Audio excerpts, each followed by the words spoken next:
Straight into it with my panel, One Nation Chief of Staff James Ashby and the Deputy Executive Director of the IPA, Dan Wild. I'll start with Farah, if I can, please, James. A by-election date yet to be determined, but imminent, of course. It'll be a Melbourne Cup field. It won't just be the four that I've talked about into the break. It'll be many others as well, including a Climate 200 type. They were there last time.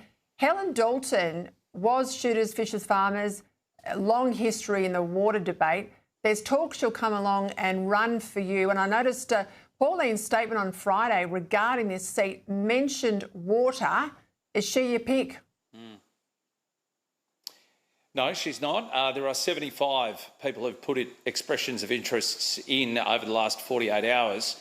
And, of course, because there hasn't been an election date scheduled by the Speaker of the House, we still have plenty of time to be able to go through those 75 applicants. I think it's only fair to do that, all of which are members of our branch. And, Peter, I've got to be honest, Farah is the second largest branch that One Nation have in the country, only just shy of New England. So there are plenty of options. There's some people in the mix that have got AOs. There are cotton farmers. There are people on boards. So there's some really good talent there. And, of course, the biggest issues are water. The gun issue has not escaped the people of Farah.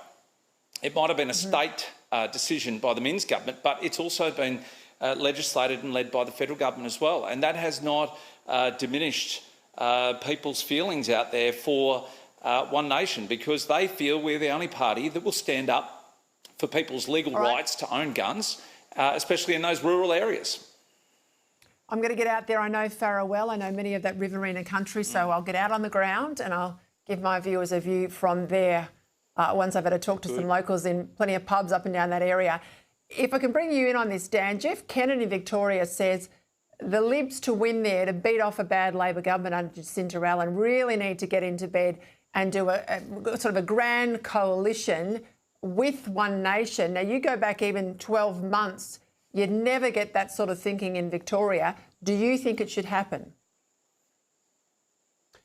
Well, there's a couple of things about preference deals. I mean, the first thing is if the Liberal Party wants to survive and get into government, whether at a state level or federal level, they've got to get the primary vote up. So all of the discussion here needs to be focused on how does the Liberal Party get its primary vote up. Number two, as James and yourself would well know from your experience in politics, you can do all the preference deals that you want, but unless you're communicating that with voters, unless you're getting the how to vote cards into their hands or on their phones, or you're telling them some other way of how you would like them to vote, it amounts to nothing. And we know that only about a third of people walking into the booths take an actual physical how to vote card now.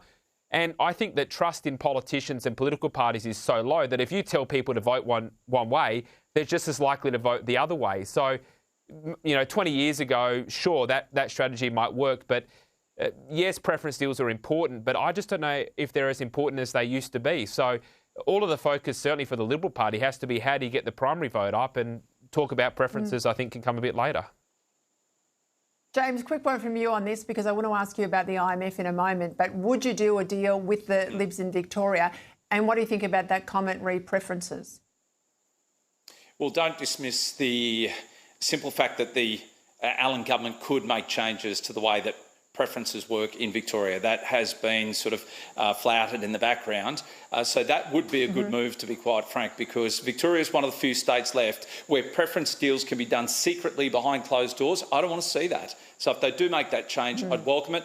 We as One Nation would have to have rogs in our head to suggest that we would support the Greens or the Labor, because, as you rightfully point out, the International Monetary Fund is now suggesting to the federal government, because of the poor operational handling, the economic instability of Victoria, that we should raise taxes right across the country to pay for the faults and the mismanagement of this terrible, terrible Labor government. So all I simply say is we will not do a deal with the devil. The devil is Labor, the devil is Greens, and as far as I'm concerned, One Nation will be putting them last.